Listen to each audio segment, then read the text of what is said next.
ವೀಳ್ಯದೆಲೆ ಅಂದ್ರೆ ಪಾನಕ್ ಮಾತ್ರ ಅಂತ ಅನ್ಕೊಂಡಿದ್ದೀರಾ? ಹಾಗಿದ್ರೆ ಈ ಸೂಪರ್ ಟೇಸ್ಟಿ ವೀಳ್ಯದೆಲೆ ರೈಸ್ ನ ಒಮ್ಮೆ ಟ್ರೈ ಮಾಡಿ. ಹಾಗಿದ್ರೆ ಬನ್ನಿ ಹೇಗ್ ಮಾಡೋದು ಅಂತ ನೋಡೋಣ. ಮೊದ್ಲಿಗೆ 4 ವೀಳ್ಯದೆಲೆನ ತಗೊಂಡು ಚೆನ್ನಾಗಿ ವಾಶ್ ಮಾಡ್ಕೊಂಡಿದ್ದೀನಿ.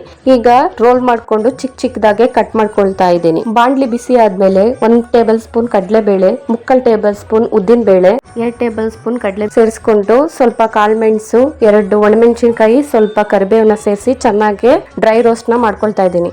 1 ಟೇಬಲ್ ಸ್ಪೂನ್ ಕಪ್ಪೆಳ್ಳು, ಕಟ್ ಮಾಡಿರುವಂತಹ ವೀಳ್ಯದೆಲೆನ ಸೇರಿಸಿ ಚೆನ್ನಾಗಿ ಫ್ರೈ ಮಾಡ್ಕೊಳ್ತಾ ಇದ್ದೀನಿ. ವೀಳ್ಯದೆಲೆಯಲ್ಲಿರೋ ನೀರಿನಂಶ ಹೋಗೋ ಗಂಟ ಫ್ರೈ ಮಾಡ್ಕೊಳ್ಬೇಕು. ವೀಳ್ಯದೆಲೆ ತಿನ್ನೋದ್ರಿಂದ ಜೀರ್ಣಕ್ರಿಯೆ ಚೆನ್ನಾಗಾಗುತ್ತೆ, ಬಾಯಿಗೆ ತಾಜಾತನ ನೀಡುತ್ತೆ. ಇದೀಗ ಆಗಿದೆ, ತಣ್ಣಗಾಗ್ಲಿಕ್ಕೆ ಒಂದ್ ತಟ್ಟೆಗೆ ಎತ್ತಿಟ್ಕೊಳ್ತಾ ಇದ್ದೀನಿ. ಪೂರ್ತಿ ತಣ್ಣಗಾದ್ಮೇಲೆ ಇದನ್ನ ಮಿಕ್ಸಿಗೆ ಹಾಕಿ ಪೌಡರ್ ನ ಮಾಡ್ಕೊಳ್ಬೇಕು. ಅದೇ ಬಾಂಡ್ಲಿಗೆ 3 ಇಂದ 4 ಟೇಬಲ್ ಸ್ಪೂನ್ ಎಣ್ಣೆನ ಹಾಕಿ ಬಿಸಿ ಮಾಡ್ಕೊಂಡಿದ್ದೀನಿ. ಈಗ ಸ್ವಲ್ಪ ಸಾಸಿವೆ, 1 ಟೇಬಲ್ ಸ್ಪೂನ್ ಕಡಲೆಬೇಳೆ, ಒಂದು 10 ರಿಂದ 15 ಗೋಡಂಬಿ ಸೇರಿಸ್ಕೊಂಡು, 1 ಟೇಬಲ್ ಸ್ಪೂನ್ ಜೀರಿಗೆ, 8 ರಿಂದ 10 ಬೆಳ್ಳುಳ್ಳಿ ಎಸಲನ್ನ ಸೇರಿಸ್ಕೊಳ್ತಾ ಇದ್ದೀನಿ. ಸ್ವಲ್ಪ ಕರಿಬೇವನ್ನ ಸೇರಿಸ್ಕೊಂಡು 1 ಮೆಣಸಿನಕಾಯಿನ ಸೇರಿಸ್ಕೊಂಡು ಫ್ರೈ ಮಾಡ್ಕೊಳ್ತಾ ಇದ್ದೀನಿ.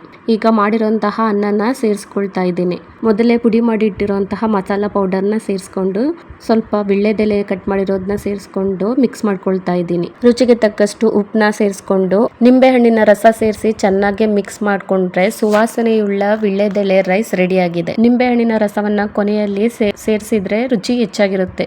ಉಳಿದ ಅನ್ನದಿಂದ ಮಾಡಿದ್ರೆ ಇನ್ನೂ ಸೂಪರ್ ಟೇಸ್ಟ್ ಆಗಿರುತ್ತೆ.